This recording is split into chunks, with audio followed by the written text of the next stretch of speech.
things aren't going so well for you. So the first thing you might think is, you're not doing well. Well, does that mean you're not doing good? Does that not mean you're not acting properly? It means it's the hint, because God is suggesting that if you were doing it properly, you would be successful. I had a friend at one point who was a very bitter person, and he had a bunch of problems, and some of them were self-inflicted and some of them were fate, I suppose. And he had become very, very destructive, murderously destructive, genocidally destructive, I would say. You could see it in his dreams, and he lived with me for a while. And I knew him very well. He was a friend of mine from the time I was 12 until the time he committed suicide when he was about 40.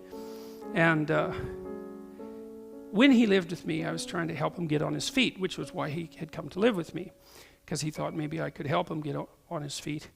And he could only take relatively low-level jobs, like he had some mechanical ability. He didn't get educated, although he's a very, very smart person. He probably had an IQ of about 135 or something like that. He was very smart, and so he was bitter too because he hadn't educated himself to the level that his intellect would have demanded. So he had to take jobs that were beneath him intellectually, and he had that real intellectual arrogance, because he was smart, and really smart people often come to believe that only smart matters, and if they're smart and all that matters is smart, and then the world isn't sort of laying itself at their feet, then they've been terribly betrayed.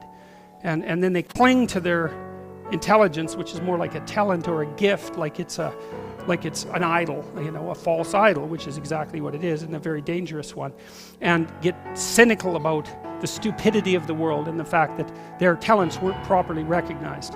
And that's just not that helpful, because smart is a good thing, but I'll tell you, if you don't use it properly, it will devour you, just like all arbitrarily assigned talents, right? So you might have a talent, but it's your friend if you use it properly, and if you misuse it, it will be your enemy. And maybe that's how God keeps the cosmic scales adjusted.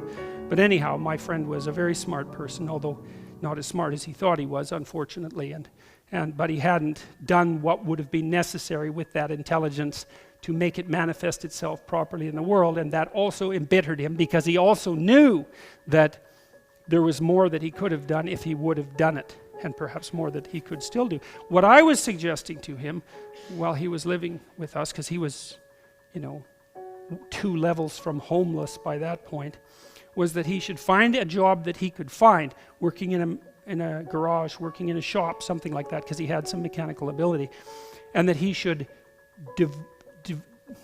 separate himself from the arrogance that made him presume that such a job would be beneath him, because at that point no job was beneath him. But more importantly, it's not so obvious that jobs are beneath people, because imagine you have a job as a checkout person in a grocery store. It's a fairly unskilled job. You can be some miserable, resentful, horrid bastard doing that job, boy. You can come in there just exuding resentment and bitterness and making mistakes and making sure that every customer that passes by you has a slightly worse day than they need to, right? And pilfering time and perhaps pilfering goods, and being resentful about the people who gave you the position because they're above you in the dominance hierarchy, and talking, bad things, gossiping behind the back of your co-workers. It's like you can take your menial position, self-described, and turn that into a very nice little slice of hell, that's for sure.